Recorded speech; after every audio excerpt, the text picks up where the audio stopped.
कहिए, दिल से प्रार्थना करिए बाबा से।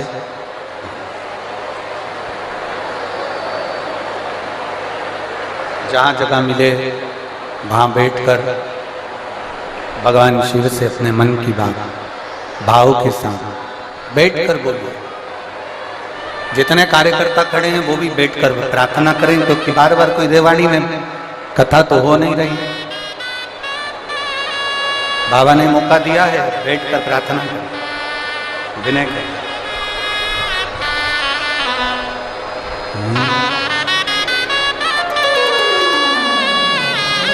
दिल से निवेदन करें, दिल से प्रार्थना बाबा से, दिल से भाव से बाबा से प्रार्थना।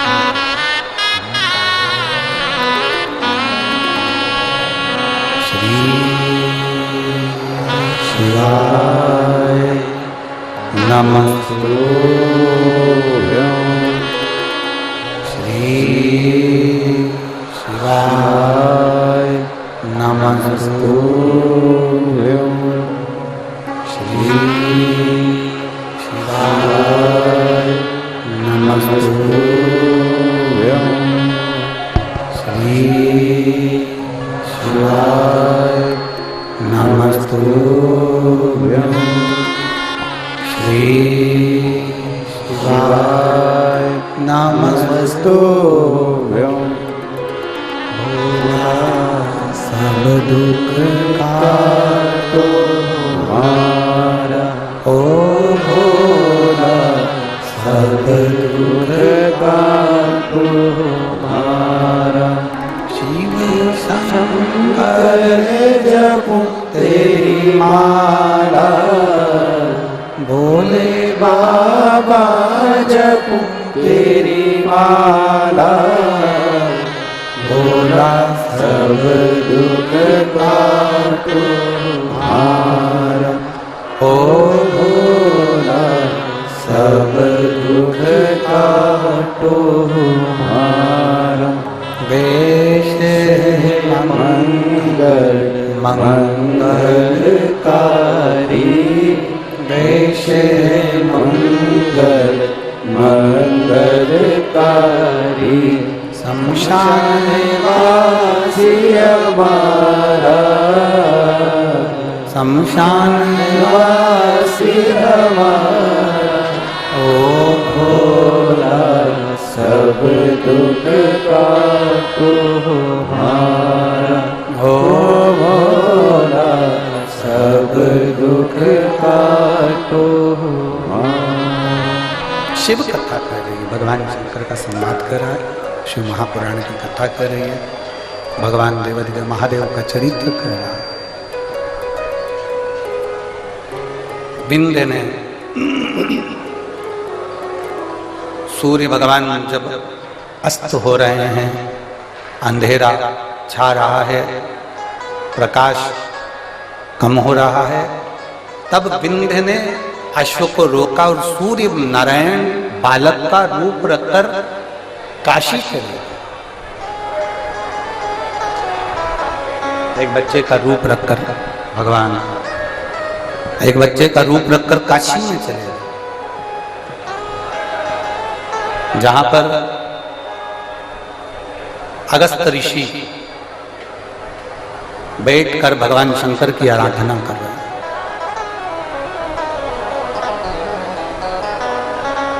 जिस जगह पर अगस्त ऋषि बैठकर भगवान शंकर की आराधना कर रहे हैं,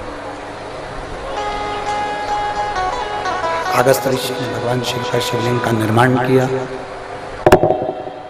भगवान शंकर के शिवलिंग का निर्माण अगस्त ऋषि करते हैं। वहीं पर पहुंच जाते हैं सूर्य नारायण भगवान, निवेदन करते हैं, प्रार्थना विनती, आप कृपा करिए। अगस्त बामा ने पूछा कि तुम कौन हो?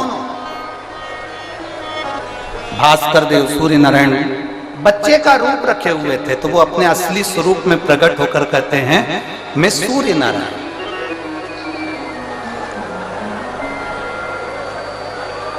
ना तो मैं प्रकाशित हो रहा हूं और ना मैं डूब रहा हूं, एक प्रदोष का समय, प्रदोष काल में मुझे अटका दिया उस विंध्य ने। आप कृपा करिए, अगस्त ऋषि ने कहा कि तुम एक काम करो सूर्यदेव, तुम पार्थिव शिवलिंग का निर्माण कर कर पूजन करो, व्रत करो, एक अक्षत, एक बेलपत्र, एक शमी पत्र तुम्हारी उलझन को समाप्त कर दे। मेरी जीजियों, प्रदोष का इंतजार भी मत करा करो कि प्रदोष का दिन आएगा या प्रदोष का दिन आएगा तो हम गला पकड़ रहे हैं बाबा। प्रदोष का दिन आएगा तो हम भगवान शंकर को प्रदोष के समय में, शाम के समय पर हम बेलपत्र, शमी पत्र, चावल समर्पित करेंगे। आप तो प्रयास करा करो, कभी अगर मौका मिल जाए तो प्रदोष काल में, प्रदोष के समय पर एकांतेश्वर शिवलिंग मिल जाए, कहीं एकांत में कोई शंकर भगवान का शिवलिंग मिल जाए, एक बेलपत्र लो, उसके ऊपर एक शमी पत्र रख लो, एक चावल का दाना रख लो, अपने मन की बात बाबा से कहकर श्री शिवाय नमस्तुभ्यम बोलकर शंकर भगवान की अशोक सुंदरी वाली जगह पर स्पर्श कराकर वही शमी पत्र, वही अक्षत का दाना, वही बेलपत्र शंकर भगवान के शिवलिंग पर उसको समर्पित कर दो। समर्पित करते समय ये जो डंडी का मुख है, ये जहां जलाधारी होती है, पानी बहता है, उस ओर डंडी का मुख होना चाहिए। जिधर पानी बह रहा है उधर से करो। प्रदोष काल में करी गई आराधना, प्रदोष काल में किया गया भजन, केवल प्रदोष के दिन ही नहीं, प्रदोष काल में कभी भी शंकर को याद करो। वैसे तो शंकर भगवान को याद करने के लिए कोई समय निश्चित नहीं किया गया कि इस समय शिव जी को याद करना।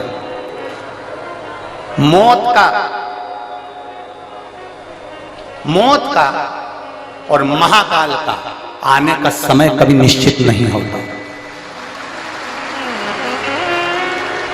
मौत आने का समय भी निश्चित नहीं होता, कब व्यक्ति की मृत्यु हो जाए, कब प्राण छूट जाए, कब बीपी शुगर कभी गड़बड़ हो जाए, कब किसको कौन सा रोग हो जाए, कब किसी को अटैक आ जाए, कोई समय का भरोसा नहीं है। मौत का जैसे समय नहीं होता, उसी तरह महाकाल के भजन का, शंकर भगवान के गुणगान का, शिव जी की भक्ति का कोई समय नहीं है। तुम जब पुकारो, मेरा देवाधिदेव महादेव तुम्हारे सामने खड़ा है। तुम जब बोल बम का नारा है, बाबा है सहाय, सारी समस्या का हल एक लोटा जल। तुम जब उसको पुकारोगे तब वो तुम्हारे सामने आकर खड़ा। सूर्य नारायण ने पुकारा, सूर्य नारायण ने पुकारा। अब सूर्य नारायण तो पुकारने में लग गए, बोलने में लग गए। अगस्त ऋषि ने जाकर विंध्य पर्वत से कहा कि तुम अपनी आकृति को छोटा करिए, देवताओं को कष्ट हो रहा है। तब विंध्य पर्वत ने अपनी आकृति छोटी करी। सूर्य देवता भगवान शंकर का साधुवाद करे, शंकर भगवान ने आकर सूर्य नारायण को दर्शन दिया। भगवान देवाधिदेव महादेव ने कहा, सुनो भास्कर देव, सूर्यदेव, तुमने मेरी आराधना प्रदोष के समय पर अपने अश्वों को रोककर मेरी आराधना करी है। भास्कर देव, सूर्यदेव, संसार का कोई मनुष्य प्रदोष के दिन, प्रदोष काल में जब मुझे पुकारेगा, केवल मेरे नाम का उच्चारण कर कर मुझे पुकारेगा, शंकर भगवान कहते हैं उसी क्षण मैं उसके नजदीक में पहुंच जाऊं। उसी क्षण अकाल मृत्यु वो मरे जो काम करे चंडाल का, काल उसका क्या बिगाड़े जो भक्त हो महाकाल। जो शंकर की आराधना करने वाला है, शिव की उपासना करने वाला है, शंकर का गुणगान करने वाला है, शिव की स्तुति करने वाला है, उसका बाल बांका नहीं होता। 12 ज्योतिर्लिंग का चरित्र श्रवण कराते हुए तुमरुका जी चंचुला देवी से कहते हैं, चंचुला, प्रथम सोमनाथ जी का वर्णन करते हुए कहा, चंद्र को काया का रोग हो गया था जिसको देवाधिदेव महादेव ने मुक्त किया। दूसरा वर्णन आता है मल्लिकार्जुन का। कार्तिकेय बाबा रुष्ट होकर चले जाते हैं। रुष्ट कार्तिकेय बाबा को मनाने के लिए शंकर पार्वती जी ने मनाया, तो भगवान षडानंद कार्तिकेय को मनाने के लिए पहुंचे तो मल्लिकार्जुन के रूप में पूजा। दूषण नाम के राक्षस का संहार कर कर भगवान शंकर महाकाल बनकर प्रकट हुए। विंध नामक पर्वत के तप करने पर भगवान शंकर प्रकट होकर ओंकारेश्वर के रूप में विराजमान हो गए। नर नारायण के तप करने पर भगवान शंकर केदारेश्वर बनकर प्रकट हो जाते हैं। कुंभकर्ण की पत्नी करकटी, करकटी का पुत्र भीम, जो सारे यज्ञ अनुष्ठान दान पुण्य सब बंद करवा देता है, तो शंकर भगवान आकर उसका संहार करते हैं तो भीमा शंकर बन जाते हैं। अगला वर्णन आया है काशी विश्वनाथ। मनु शत्रुपा ने तप कर कर भगवान शंकर को यहां पर विराजमान करा, विश्वनाथ के रूप में विराजित। फिर वर्णन आया है त्र्यंबकेश्वर। गौतम बाबा पर गौ हत्या का दोष लगता है, ब्रह्मा विष्णु महेश आकर एक लिंग के रूप में विराजमान होकर उनको दर्शन देते हैं और गौ हत्या के दोष से मुक्त करते हैं। अगला वर्णन आया है श्री वैद्यनाथ। रावण भगवान शंकर को लेकर जा रहा था, लघु शंका लगने पर संध्या वंदन करने के भाव से रुका, शिवलिंग नीचे रख दिया, उठा नहीं, वो वैद्यनाथ जी के रूप में विराजमान हो। अगला वर्णन है नागेश्वर।